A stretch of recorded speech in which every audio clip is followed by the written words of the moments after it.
छान काहीतरी करूया.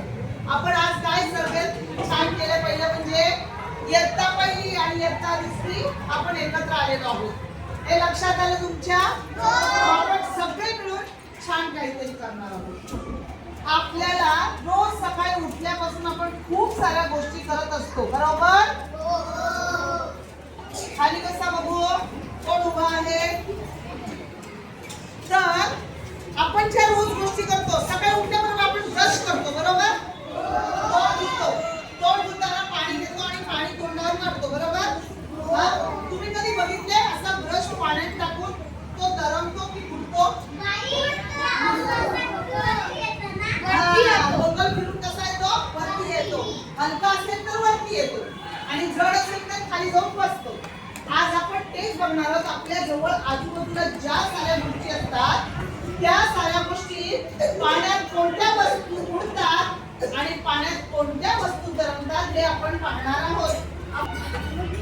लक्षात आलं? सर्वांचं लक्ष आहे इकडे?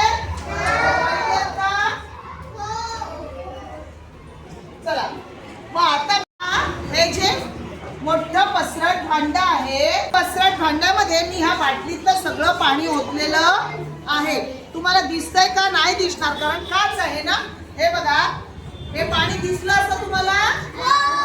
ओके. मग आता आपण काय करणार आहोत, ह्या पाण्यामध्ये मी एक वस्तू टाकणार आहे.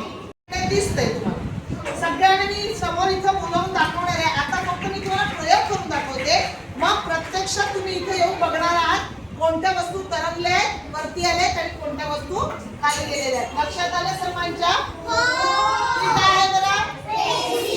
आता मी पेन्सिल टाकते. हा, पुढच्या मुलांना ज्यांना दिसते त्यांनी सगळ्यांना सांगायचं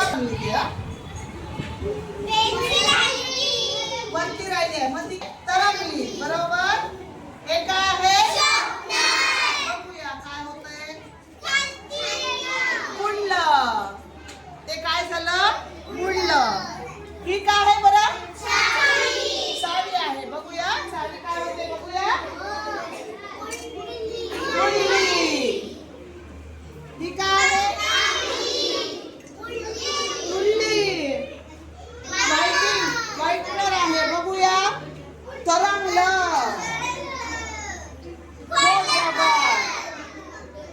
पटकन दुपकन उडी मारली त्याने, बरोबर? काही वस्तू पटकन जातात खाली, काही वस्तू हळूहळू जातात, बरोबर?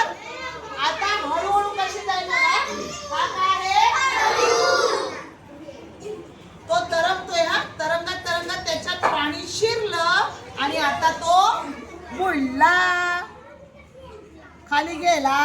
आता माझ्याकडे ना टाकून बघते. हा,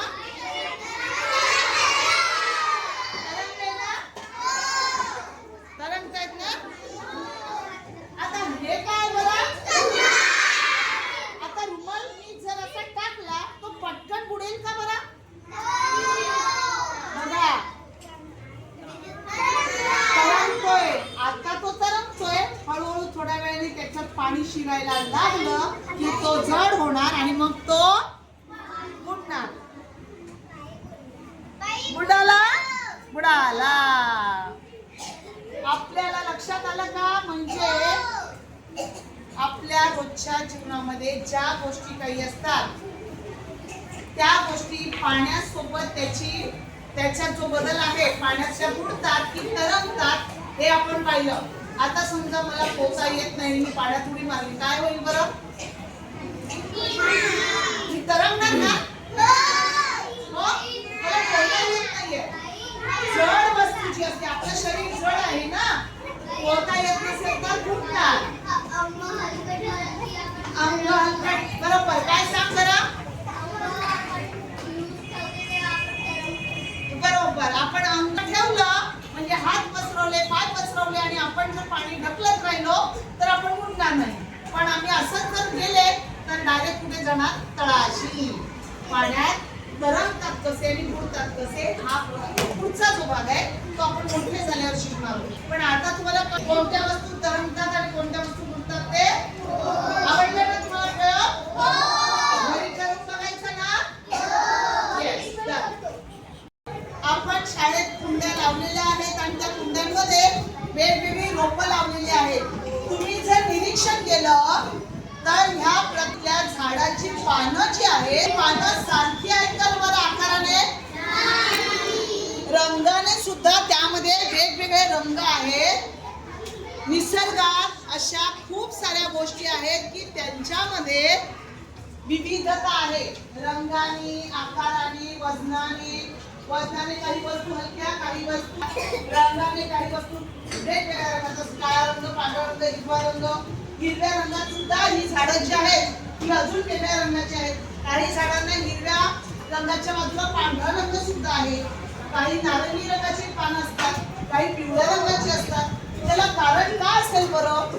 हे शोधत शोधत माणूस गेला आणि मग माणसाला हळूहळू वेगवेगळे शोध लागत गेले. तुम्हाला माहितीये पिंपळाचं पान जे असतं ना, पिंपळाचं पान ते तुम्ही जर पाण्यात बुडवून ठेवलं, 2 दिवसांनी ते पाणी बदललं, परत ते नवीन पाणी ठेवलं, 2 दिवसांनी पुन्हा केलं, असं 5-6 दिवस केलं तर त्या पानाचा जो वरचा थर असतो हिरवा तो निघून जातो आणि त्या पानाची जाळी छान तयार होते. निसर्गामध्ये अशा खूप साऱ्या गोष्टी आहेत की त्यांच्या आकारामध्ये, रंगामध्ये विविधता असते आणि ती विविधता जेव्हा माणसाच्या लक्षात आली तेव्हा माणसाने विचार करून वेगवेगळा बदल त्यामध्ये केला, संशोधन केलं, शोधून काढलं. आलं लक्षात? आजचा दिवस कायम लक्षात ठेवायचा. 28 फेब्रुवारी राष्ट्रीय